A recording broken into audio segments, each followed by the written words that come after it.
皆さんごきげんよう、上川薫です。今回取り上げる話題はウクライナ情勢関連の話題を取り扱っていきます。他のチャンネルではどんどんとウクライナ情勢に関する情報が減ってきているので、このチャンネルをぜひとも情報更新に使っていってください。それでは今回取り上げる主な話題はこちらです。1、ブチャの虐殺から2年。2、ロシアの徴兵14万人。3、フランスの軍事支援。装甲車両数百両と対空ミサイル。一方、その頃日本では沖縄5市町村でシェルター整備の計画が進められています。これを野党は批判しています。今回はこの話題を取り扱っていきましょう。ブチャ虐殺から2年。犠牲者を追悼。子供含む509人死亡。戦争犯罪ロシア兵100人以上特定。ロシアによる軍事侵攻で多くの市民が犠牲になったウクライナの首都キーウ近郊のブチャで犠牲者を追悼する式典が行われた。ブチャが奪還されて2年となった3月31日に行われた追悼式典で、ゼレンスキー大統領はこの戦いでの犠牲と我々が食い止めようとしている悪を忘れないでほしいと訴えた。ブチャは侵攻開始直後、ロシア軍に一時占拠され、多くの市民が残虐な方法で殺害されたことが判明し、子供を含む509人が死亡したとされている。ウクライナ国家警察はブチャで戦争犯罪を犯したロシア兵100人以上を特定したと発表した。ロシア軍の占領した地域においては、ロシア兵による家財の略奪、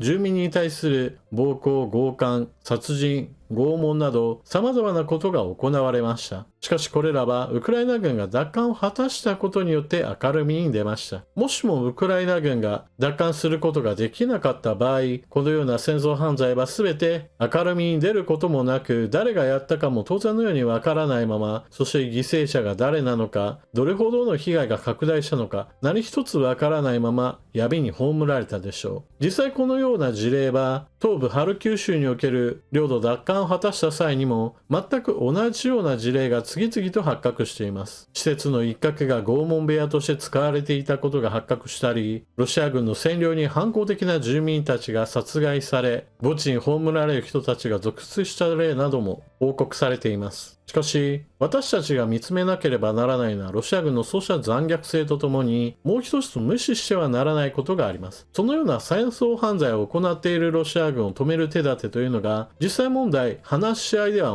全く不可能だということです。ブチャの虐殺にしても、ハルキウ州における様々な戦争犯罪についても、現在の戦況下においては、ロシア軍を罰する手立てというものが全くありません。プーチン大統領に対する逮捕状を出した国際刑事裁判所にしても、強制執行権はありません。ICC に加盟している国にプーチン大統領がやってきた時に、この逮捕状をもとにして逮捕するかどうかは結局のところ加盟国の判断に委ねられており、戦争犯罪をしたからといってそれによって罰せられるかどうかというのもわからないというのが今の現実なわけです。そうした指導した側、実際に戦争犯罪を行った人たちというのを裁くかどうかは、結局のところロシアが完全な敗北をすることがなければ裁かれることはないでしょう。そしてそのようなことを考えた場合、ウクライナが現在目指しているのはあくまでも自国の占領された地域を回復することであり、決してロシアに攻め入ってロシアを敗北させようという話をしているわけではありません。つまり現在のロシアによるウクライナ侵略というのは、戦争犯罪をしたとしても誰も裁かれないという異常事態をまさに後世に伝えることとなります。だからこそこのような現実に対してロシアに対する制裁やウクライナに対する支援をするかどうかという判断を各国がどうすべきかという話になるわけです。このポイントを無視してしまうと、戦争が続くのは良くないよね、さっさと平和になればいいのにみたいな極端な話へと飛びがちです。これらの意見は平和を求めているんだという言い訳をするわけですが、結局のところ侵略者を容認するような話だということを忘れてはなりません。それでは続いてロシアの動きを見てみましょう。ロシア、新たに15万人徴兵、プーチン氏署名。ロシアのプーチン大統領は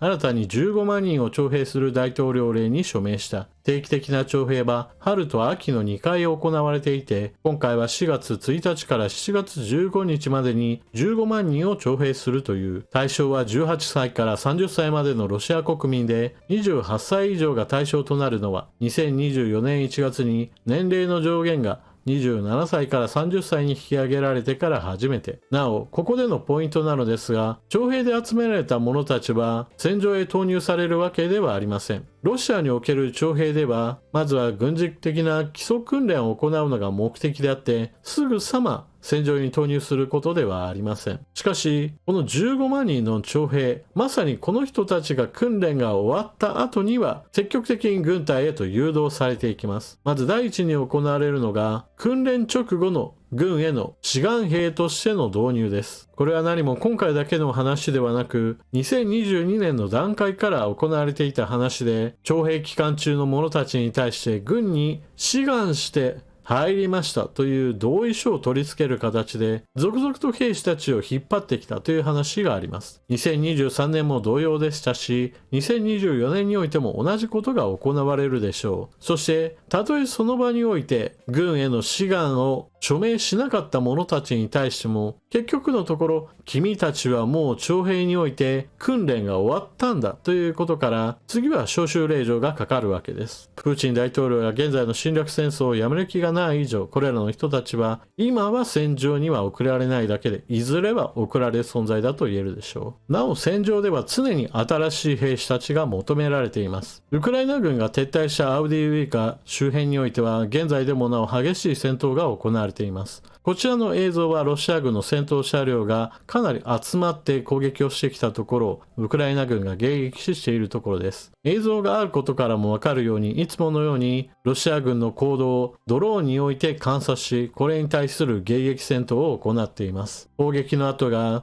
点々とある中において、戦闘車両に対して次々と対戦車ミサイルと思われるものが直撃しています。戦闘が終わった後には様々な残骸があるものです。こちらの写真の赤丸、これら全てがロシア軍の戦闘車両です。戦車、歩兵戦闘車、装甲車、おびただしい数の車両が残骸を晒しています。しかし、ロシア軍のこうした被害続出の攻撃に関しては、先ほどの徴兵の例もあるように、次から次と補充すればよいというのがロシア軍の考え方です。こうした補充することを前提としたロシア軍を打ち負かすには、それ以上の打撃を与えない限り、ロシアの侵略が食い止められないことを意味します。さて続いて、フランスによるウクライナ支援。ウクライナに装甲車数百両新たに供与。フランスはロシアの侵攻を受けているウクライナに数百両の旧型装甲車と地対空ミサイルを提供する。ウクライナのゼレンスキー大統領と会談したマクロンフランス大統領に新たな支援策の準備を要請されたという。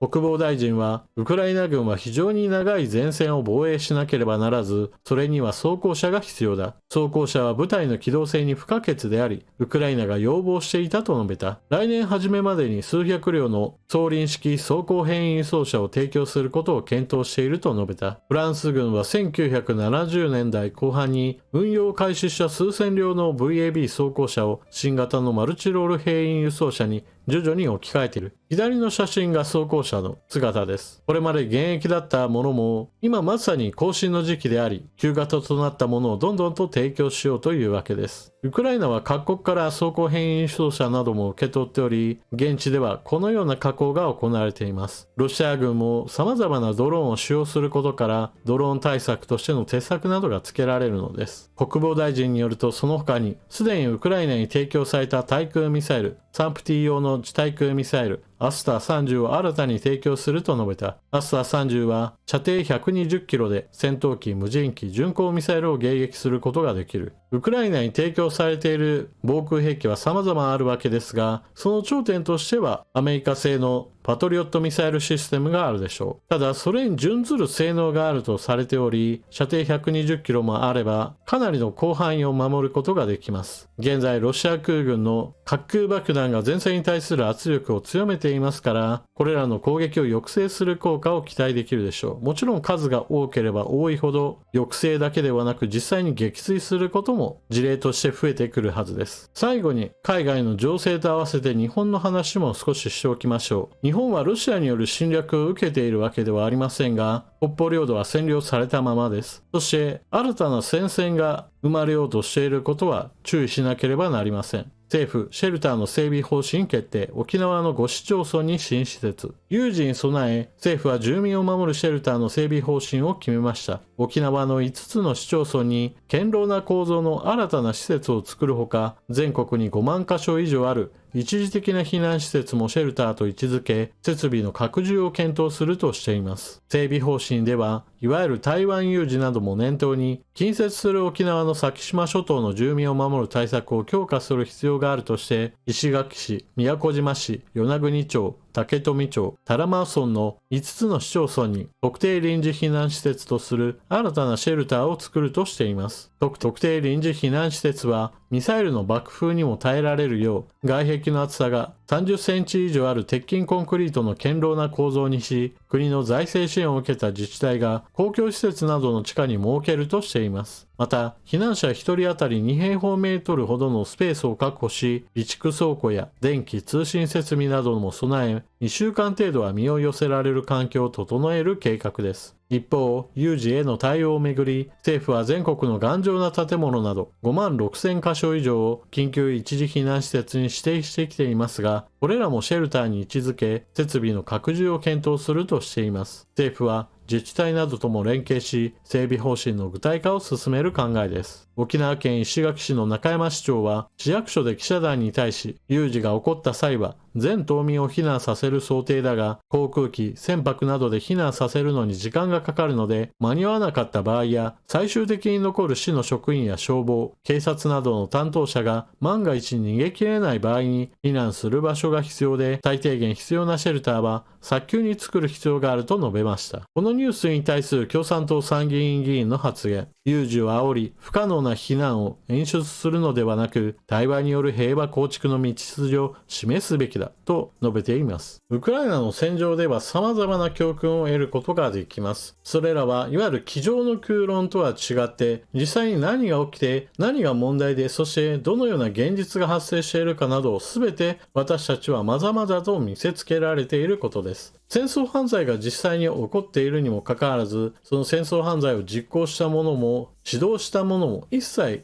捕まることもなく、のうのうと生き続けている現状を今の世界は何もできないでいます。国連の常任理事国がまさに侵略戦争を行い、核兵器による恫喝を行っていたとしても、誰も何も止める手立てがないわけです。そしてこのようなことを見ればわかるのですが、あくまでも平和というのは平和を求める同士の対話によっては成り立つのですが、一方においては別に平和なんてどうでもいいと考えていたり、国際法なんてさして役に立つものでもないし、脅威でもないと考えている者にとっては簡単に踏みにじれるものであり、そして踏みにじったとしても誰からも指して咎められることもないというのを押さえておかなければなりません。もちろん欧米各国が制裁をかけていたり、ウクライナに対する支援を行っているのですが、少なくとも日本はウクライナに対する経済人道支援は行っていますが、軍事支援は行っていません。経済制裁も行っているとはいえ、実際にはロシア領内には日本企業がまだまだ残っていますし、日本がエネルギーを海外から輸入しなければならないという問題を抱えているがために、ロシアからのエネルギー資源の輸入も継続的に行われています。そしてそこで得られたお金は当然のようにロシアの軍事経済を支えている一因ともなっています。だからこそ私は